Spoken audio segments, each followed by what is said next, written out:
샬롬 여러분, 온바브이스 14번째 강의, 열왕기와 역대기 강의로 다시 돌아왔습니다. 사무엘서 강의가 좀 길었죠. 근데 긴 만큼 좀 중요했기 때문에 다윗 언약 설명 안 하면 구약 이제 이해할 수 없어요. 그래서 조금 더 설명이 좀 길어졌고요. 좀 대신에 이제 열왕기와 역대기는 좀 짧게 중요한 부분들만 같이 좀 나눴으면 좋겠습니다. 먼저 이 열왕기와 역대기는 사실 쌍둥이 책이에요. 같이 읽어야 됩니다. 무조건 같이 읽어야 돼요. 왜 같이 읽어야 되느냐?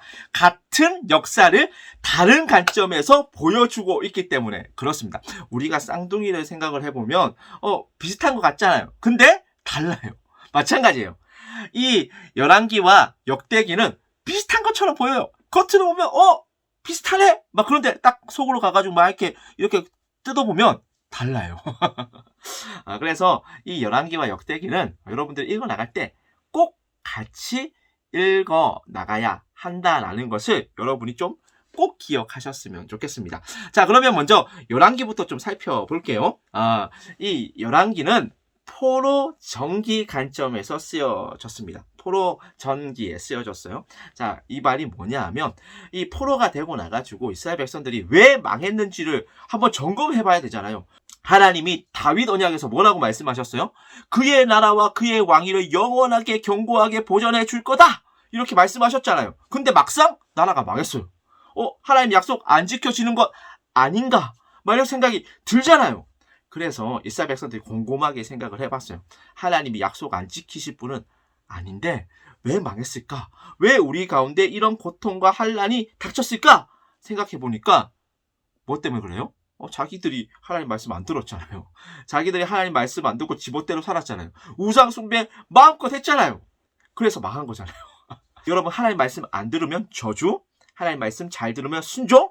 어떤 언약이죠? 그래요. 시내산 언약. 그래서 이 열왕기는 시내산 언약의 관점으로 쓰여진 책입니다. 왜 망했을까요? 시내산 언약을 지키지 않았기 때문에, 율법을 지키지 않았기 때문에 망한 거죠. 그렇죠. 하나님의 말씀을 무시하고 묵살하고 자기 마음대로 우상 숭배하고 자기 마음대로 산 결과 이스라엘 백성들은 망하게 되어서 포로로 끌려가게 된 것입니다. 그래서 이 열왕기서를 좀 보면 북이스라엘과 남유다 모두 역사를 다 다루고 있어요. 북이스라엘 19왕, 남유다 20왕이 등장을 하는데 둘 다 실패합니다. 둘 다 망해가지고 결국 포로로 끌려갔다. 뭐 이런 이야기가 열왕기서 이야기입니다. 결국 시내산 언약 지키는 것에 실패했다. 이것이 바로 열왕기서 이야기입니다. 반면에 역대기는요. 역대기는 포로 후기에 쓰여진 이제 책입니다. 바벨론 70년 포로 생활을 끝내고 돌아와서 쓰여진 책이 바로 이 역대기라고 할 수 있습니다. 그럼 돌아와가지고 이스라엘 백성들이 예루살렘 성전을 재건하면서 어떤 생각을 했을까요? 다윗 언약 기억했겠죠. 어떻게 하면 우리나라가 다시 재건될 수 있을까? 어떻게 하면 우리가 다시 하나님의 백성으로 살아갈 수 있을까? 회복에 초점을 맞추어서 쓰여진 책이 바로 이 역대기입니다. 그러면 회복하기 위해서는 무엇이 필요할까요? 그래, 우리 다 배웠잖아요. 하나님의 헤세드가 아니면 답이 없잖아요. 하나님의 헤세드! 그 하나님의 헤세드가 아주 극명하게 드러난 언약이 무슨 언약? 다윗 언약! 그쵸. 하나님께서 다윗의 왕권을, 그의 나라를 영원히 견고하게 만들어 갈 것이다. 영원히 붙들 것이다. 그 다윗 언약. 그 다윗 언약이 아니면 소망이 없잖아요. 그래서 포로에서 돌아온 이스라엘 백성들이 어떤 언약을 더 붙들었겠습니까? 다윗 언약을 더 붙들었죠. 그래서 이 역대기는 그 다윗 언약 관점에서 쓰여진 책입니다. 하나님은 반드시 약속을 지키시는 분이기 때문에 비록 우리가 죄를 지었지만 하나님께서 반드시 회복하게 만들어 가실 것이다. 이것이 다윗 언약 관점이에요. 자, 그러면 이 다윗 언약에서 가장 중요한 것이 무엇이냐면 여자의 후손의 그 계보의 흐름이에요. 자, 그러면 북이스라엘 필요할까요? 없을까요? 필요 없는 거예요. 왜요? 거기는 여자의 후손의 계보가 아니거든. 여자의 후손의 계보는 어디예요? 유다 지파. 자, 남유다는 두 지파인데 어떤 지파와 어떤 지파죠? 유다 지파와 베냐민 지파. 나머지는 다 북이스라엘이잖아요. 그렇죠? 10지파가. 그러니까 여러분. 그래서 이 역대기에서는 북이스라엘 왕 다루지 않습니다. 관심 없어요. 그래서 우리 역대상 1장으로 한번 가보도록 하겠습니다. 역대상 1장 가봐야 돼. 이거는 계보를 한번 확인을 해야 여러분들이 이제 딱 들어오는 거죠. 그래서 역대상 1장 보니까 족보가 등장을 하죠. 누구부터 시작합니까? 아답. 그래요. 여러분 쭉 내려와서 보니까 27절 28절 보니까 아브람 보이죠. 34절 보니까 이삭 보여요. 그래요 여러분. 그래서 또 쭉 내려오니까 2장이 시작되는데 2장 3절을 보니까 누구 지파 이야기하고 있어요? 유다 지파. 그래서 창세기 38장 이야기 지금 하고 있잖아요. 그래서 베레스 나왔다. 그렇죠. 그래서 2장 5절을 보니까 베레스는 누굴 낳죠? 헤스론과 하물을 낳아요. 그 다음에 9절을 보니까 헤스론이 낳은 아들이 쭉 가니까 누가 낳아요? 나소는 살마를 낳고 살마가 누굴 낳아요? 보아스, 루키. 그 다음에 12절을 보니까 보아스가 누굴 낳아요? 오벳은 이새를 낳고 이새가 누굴 낳아요? 7째 다윗을 낳았더라. 15절에서 확인할 수 있습니다. 그래서 역대기를 시작하면서 왜 족보로 시작했는지 이제 감이 좀 오시죠. 왜 족보로 시작했다고요? 다윗 언약 설명해야 되니까. 다윗 언약은 창세기 3장 15절에 그 언약을 계속해서 지금 이어나가고 발전하고 있는 언약이잖아요. 그러니 창세기 3장 15절에 첫 번째 그 최초의 약속부터 다시 설명을 하는 거예요. 하나님은 우리에게 이런 약속을 주셔서 여자의 후손을 통해서 우리를 구속하시는 분이다. 이것을 설명하기 위해서 족보를 실어 놓은 겁니다. 그 여자의 후손에 대한 그 약속이 어느 약속까지 연결된다고요? 다윗 언약까지 쭉 지금 연결되어 있다는 것을 지금 역대기가 설명을 하고 있는 거예요. 그래서 역대기는 어떤 관점에서 쓰여졌다? 다윗 언약 관점에서 쓰여졌다. 다시요. 우리 열왕기는 어떤 관점이요? 시내산 언약 관점에서 쓰여졌다. 그래서 죄의 대가는 반드시 지불되어진다라는 것을 하나님께서 분명하게 보여주셨어요. 이스라엘 백성들이 범죄하면 그냥 용서받는 게 아니에요. 반드시 죄의 대가는 치러줘야 된다는 것을 열왕기가 분명하게 보여주고 있다고요. 반면에 그걸로 끝나는 게 아니에요. 이스라엘 백성들 망한 게 아니잖아요. 하나님께서 어떻게 하셨죠? 이스라엘 백성들을 다시 회복시켜 나가시잖아요. 그 회복의 근거가 뭐라고요? 다윗 언약이라고요. 그래서 저는 여러분들이 이 열왕기와 역대기를 같이 읽어 나가면서 시내산 언약 관점, 다윗 언약 관점을 잘 한번 살펴보시고 그것을 통해서 하나님의 그 섭리와 주권이 무엇인지를 여러분들이 꼭 좀 깊이 있게 이해할 수 있는 그런 우리 청년들이 되었으면 참 좋겠다라고 생각을 해봤습니다. 자, 그러면 대표적인 예를 좀 살펴보려고 합니다. 여러분, 남유다에서 최악의 왕이 누구일까요? 므낫세 들어보셨습니까? 이 완전 양아치 왕이죠. 이 므낫세는 아주 악한 왕입니다. 우리 열왕기서를 좀 찾아보도록 하겠습니다. 열왕기하 21장 11절입니다. 유다왕 므낫세가 이 가중한 일과 악을 행함이 그 전에 있던 아모리 사람들의 행위보다 더욱 심하였고 이방 민족보다 훨씬 못하대요. 얼마나 사악한 양아치 왕입니까? 또 그들의 우상으로 유다를 범죄하게 하였도다. 여러분, 최악의 왕 중에 왕이 므낫세입니다. 그래서 열왕기서는 이 므낫세 때문에 결국 남유다가 이제 심판에 당할 수밖에 없었다라고 이야기를 하고 있습니다. 자, 그런데 여러분, 역대기에서는 이 므낫세를 어떻게 기록했을까요? 한번 궁금하죠? 한번 찾아보도록 하겠습니다. 우리 역대하 33장 12절 13절의 말씀입니다. 12절을 보니까 이 므낫세가 환난이 당하여 그의 하나님 여호와께 간구하고 그의 조상들의 하나님 앞에 크게 겸손했어요. 크게 겸비했어요. 그래서 기도했습니다. 하나님이 어떻게 했다고요? 그의 기도를 받으시며 그의 간구를 들으셔서 그가 예루살렘으로 돌아와서 다시 왕 위에 앉게 하심에 므낫세가 그제서야 여호와께서 하나님이신 줄을 알았더라 라고 기록되어져 있습니다. 완전히 똑같은 왕인데 이 열왕기와 역대기가 이게 이 므낫세를 기록하는 온도가 너무 달라요. 열왕기는 어떻다고요? 이 완전 사악한 왕이잖아요. 이 쳐 죽일 왕이란 말이에요. 심판당에 마땅할 왕이라고 지금 기록하고 있어요. 근데 역대기는요, 다시 회복할 수 있는 가능성을 열어두었습니다. 무엇 때문에요? 이 므낫세가 하나님 앞에 크게 겸비했기 때문에, 크게 겸손하게 하나님 앞에 간구했기 때문에 하나님께서 그 므낫세를 다시 왕 위에 앉게 하셨고, 그래서 므낫세가 하나님이 여호와 하나님인 줄 알게 되었더라, 이렇게 기록을 하고 있단 말이에요. 여러분, 열왕기와 역대기의 차이가 이제 이해되시죠? 열왕기는 죄의 대가는 반드시 지불되어줘야 돼요. 그래서 심판당해야 됩니다. 하지만 이 역대기로 딱 접어들면은 아무리 죄를 저지른 사악한 왕이라고 할지라도 겸비함으로 하나님 앞에 회개하면 하나님께서 용서해 주시고 하나님께서 회복시켜 나가신다. 이 관점에서 이 역대기가 서술되고 있다는 것입니다. 자, 지금까지 우리는 이 열왕기서와 역대기서의 관점들을 한번 비교해 봤습니다. 시내산 언약 관점과 다윗 언약 관점을 비교해 봤어요. 여러분은 무엇이 더 마음에 드십니까? 당연히 뭐 말할 게 뭐 있겠습니까? 도발하면 잔소리죠. 당연히 역대기 관점, 다윗 언약 관점이 훨씬 더 우리가 보기에는 좋아 보입니다. 근데 여러분, 시내산 언약 필요합니까? 안 필요합니까? 필요합니다. 왜죠? 하나님 말씀 가운데 순종하는 것 너무너무 필요합니다.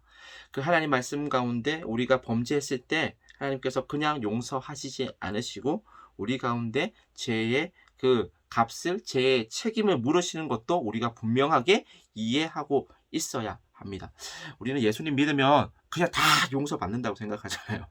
여러분, 구원의 문제는 그래요. 여러분 예수님 믿으면 여러분 하나님 나라 들어가고 여러분 구원받고 여러분 영원한 생명 누릴 수 있습니다. 이건 진리, 하나님의 약속이에요. 근데 여러분, 죄를 지으면 하나님께서 이 땅을 살아가는 동안 여러분에게 죄의 책임을 물으십니다. 그냥 넘어가시지 않으세요. 하나님 되게 정확한 분이시거든요. 여러분의 죄악 하나님께서 용서해 주시고 회복시켜 나가시는 거 분명합니다. 하지만 이 땅 가운데서 여러분이 그 저지른 그 죄악, 똥은 누가 치워야 되죠? 여러분이 치워야죠. 다윗을 하나님께서 구원하셨죠. 하지만 다윗이 싸지는 똥, 다윗이 다 치웠습니다. 여러분 마찬가지예요. 우리는 복음에 대해서, 우리가 말씀을 순종하는 부분에 대해서 너무 가볍게 생각할 때가 있습니다. 그런데 절대 가볍게 생각하지 마십시오. 하나님 말씀 지켜나가는 것들 정말로 필요합니다. 그리고 하나님 말씀 가운데 순종하고 그 시내산 언약, 제가 출애굽기 시내산 언약 설명할 때 이야기했어요. 이것은 하나님께서 우리에게 생명을 선물로 주시기 위해서 생명을 유지하기 위한 하나님의 법이다. 그 시내산 언약도 우리 가운데 너무너무 중요하다라는 것을 여러분들께서 꼭 기억하셨으면 좋겠습니다. 그래서 결론. 우리에게는 이 열왕기적 관점, 시내산 언약 관점과 역대기적 관점, 다윗 언약의 관점이 둘 다 필요합니다. 이 둘 다 밸런스를 맞추는 신학이 어떤 신학이냐? 칼빈의 신학, 개혁 신학입니다. 우리는 칼빈 신학한다라는 사람들이 쭉 모여가지고 만든 대한예수교 장로회 합동 측에 소속된 교회고요. 여러분은 그래서 당연히 이 밸런스 맞추는 거 여러분한테 너무너무 중요하다라는 것을 다시 한 번 더 힘주어서 이야기했습니다. 밸런스 중요해요. 시내산 언약, 다윗 언약, 밸런스 기억하십시오. 네. 지금까지는 이 쌍둥이 책 열왕기서와 이 역대기서를 우리가 한번 살펴봤어요. 겉으로 보니까 비슷했어요. 비슷한 역사를 다루고 있어요. 근데 탁탁탁탁 해가지고 샅샅이 살펴보니까 다르다. 시내산 언약 관점, 다윗 언약 관점으로 쓰여졌다. 요 이야기를 좀 같이 나눴습니다. 요것만 좀 아쉬우니까 열왕기서가 어떤 책인지, 또 역대기서가 어떤 책인지 조금만 더 이야기하고 또 이 시간을 좀 마무리해 보도록 하겠습니다. 이 열왕기서는요, 열왕기 상과 열왕기 하로 나눌 수 있습니다. 열왕기 상은 어떤 이야기냐? 왕국이 분열하는 이야기입니다. 왜 분열하게 되었을까요? 이제 원인을 추적하면 다윗의 제약 때문에 이제 분열이 일어납니다. 북이스라엘과 남유다로. 여러분 제가 그랬잖아요. 하나님께서 그냥 넘어가신다, 안 넘어가신다? 안 넘어가신다. 계속해서 죄값을 물으신다. 그러니까 제발 하나님 말씀 가운데 순종합시다. 네. 부탁드리겠습니다. 제가 부탁한다고 될 이야기는 아니겠지만 여러분 가운데 계시는 그 성령 하나님 음성 가운데 제발 민감하게 반응해 주십시오. 제가 기도하겠습니다. 신해상 언약 관점에서 쓰여졌고요. 그래서 죄를 지으면 하나님께서 반드시 대가를 물으신다. 그 재책을 물으신다라는 것을 이 열왕기서는 계속해서 보여주고 있습니다. 그래서 1대 왕, 사울 왕, 2대 왕, 다윗, 3대 왕, 솔로몬. 그래가지고 솔로몬 이후에 나라가 갈라지죠. 그래서 북이스라엘 왕이 누굽니까? 여로보암. 남유다의 왕은 누굽니까? 르호보암. 다시요. 북이스라엘 누구? 여로보암. 남유다 누구? 르호보암. 헷갈리잖아요. 여로보암과 르호보암. 어떻게 외웠느냐?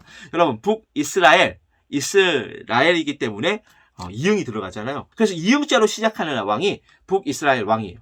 누구죠? 여로보암. 이렇게 외우면 쉽습니다. 남유다는 누구죠?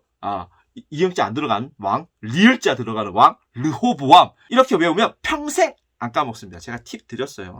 꿀팁 좋다. 내가 다 이제 방출합니다.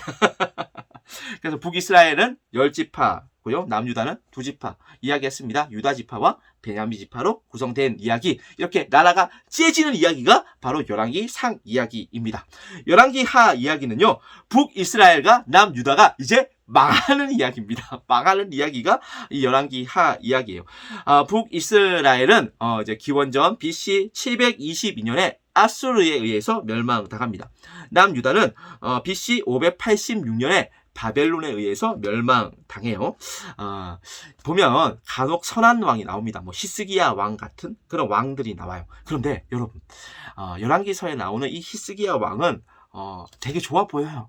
되게 하나님 앞에서 선한 왕처럼 보여요. 근데 이 열왕기서가 결국에 하고자 하는 이야기는 뭐냐면요. 아무리 선한 왕이라고 할지라도 히스기야 왕 정도면 다윗 왕 다음이거든요. 위대한 왕, 그 위인 왕, 그런 왕인데, 근데 열왕기서는 무슨 이야기를 하고 있냐면, 그런 히스기야 왕도, 그런 위대한 왕도, 막 종교개혁도 하고, 막 사당 닭박 부수고 막 그랬단 말이에요. 얼마나 선한 왕이에요. 얼마나 하나님 앞에서 이렇게 진실된 왕이에요. 간만에 나온, 그 가뭄에 콩나듯이 나온 아주 선한 왕이잖아요. 근데 그런 왕도 한계가 있다라는 것을 보여주는 책이 바로 열왕기서입니다. 그 히스기야가 말년에 재물 자랑하다가 하나님 앞에서 혼나는 그 이야기로 열왕기서가 마무리되고 이 이야기는 이사야에서도 등장을 합니다. 그 결과로 누가 이제 등장을 하죠? 아까 전에 이야기했던 최악의 왕, 양아치 왕 므낫세가 등장을 합니다. 그래서 열왕기서가 이야기하고 있는 바는 뭐냐면요. 인간은 어쩔 수 없다. 그래서 헤세드가 필요하다. 그 하나님의 헤세드가 아니면 우리는 소망이 없다. 그 이야기를 다루고 있는 책이 바로 이 열왕기서입니다. 반면에 이 역대기는요, 다윗 언약 관점에서 기술되어졌잖아요. 그 하나님의 헤세드에 모든 포커스가 다 맞추어져 있습니다. 그래서 다윗의 족보로 역대기는 시작을 하고 있습니다. 아담부터 시작을 해서 쭉 다윗까지 연결되는 그 족보를 통해서 하나님의 약속이 어떤 흐름으로 흘러가는지를 보여주는 책이 바로 이 역대기라고 할 수 있습니다. 또 특징이 하나 더 있습니다. 범죄한 이야기 안 다뤄요. 범죄한 이야기 다 스킵해가지고 편집해가지고 안 다룹니다. 여러분, 다윗 왕이 가장 큰 범죄한 게 바로 그 밧세바 취한 거잖아요. 그렇죠? 근데 이 밧세바 이야기가 역대기에 등장을 할까요? 안 등장을 할까요? 등장하지 않습니다. 뺐어요. 왜 뺐을까요? 범죄한 것보다 회복에 초점을 맞춰야 되니까. 회복에 초점을 맞추다 보니까 그 밧세바를 범한 이야기는 스킵해 버렸습니다. 역대기에서 또 중요한 인물이 누구냐면 솔로몬이거든요. 이 솔로몬은 되게 이제 중요한 왕이죠. 솔로몬 왕 때 가장 중요한 사건이 뭡니까? 솔로몬 성전이 건축된 겁니다. 솔로몬 성전이 다 건축돼서 하나님께 봉헌하는데 이 봉헌식 때 이제 하나님께서 어떻게 이야기를 하시냐면, 야, 너희가 이 성전에서 나를 섬기지 않고 다른 신을 섬기면 이 성전 내가 버리겠다. 뭐 이렇게 말씀을 하신단 말이에요. 자, 그런데 실제로 그런 일이 벌어집니다. 에스겔에 등장을 합니다. 하나님께서 성전 버리세요. 네. 하나님께서는 아무리 우리가 생각했을 때 거룩한 공간, 거룩한 건물이라고 할지라도 그 건물 안에서 하나님을 섬기지 않으면 하나님께서는 가감없이 그 성전 버리십니다. 자, 그런데 회복할 수 있는 방법이 있어요. 이게 역대기의 핵심 구절입니다. 역대하 7장 14절 말씀입니다.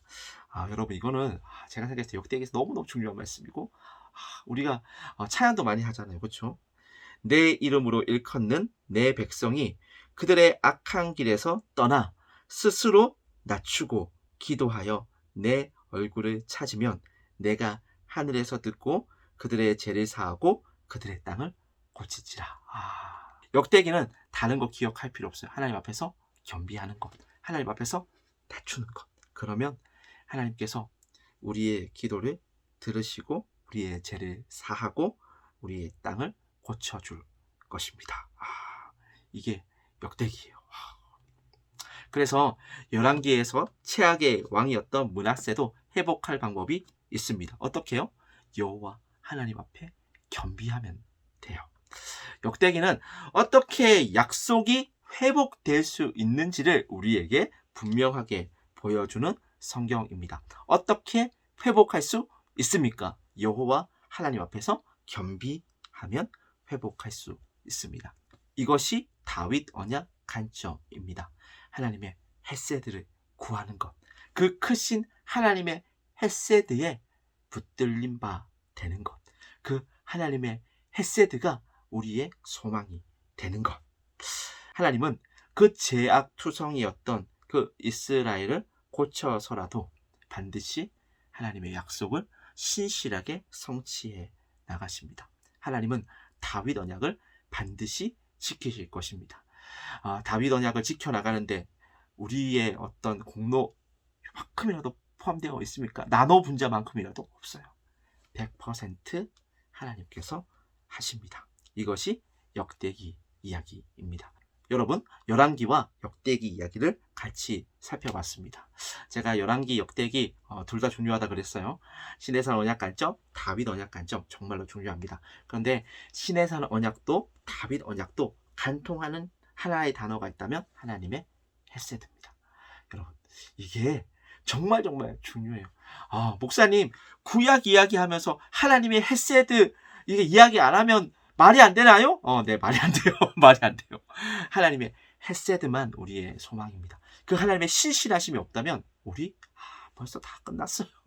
이미 소망이 없는 인생입니다. 하지만 그 하나님의 헤세드가 우리 가운데 있기 때문에 여전히 우리가 하나님 나라의 백성으로 살아갈 수 있는 것이고 그것 때문에 우리가 정말 제약투성이지만 정말 진짜 버르지 봐도 못하잖아요. 그렇죠? 그럼에도 불구하고 우리가 하나님의 백성으로 살 수 있는 것이고 하나님의 자녀로 살아갈 수 있다는 것을 여러분께서 꼭 기억하셨으면 좋겠습니다. 그래서 강의를 마치면서 여러분들이 이 찬양 꼭 듣고 함께 찬양하셨으면 좋겠습니다. 나의 백성이 다 겸비하여 내게 기도하면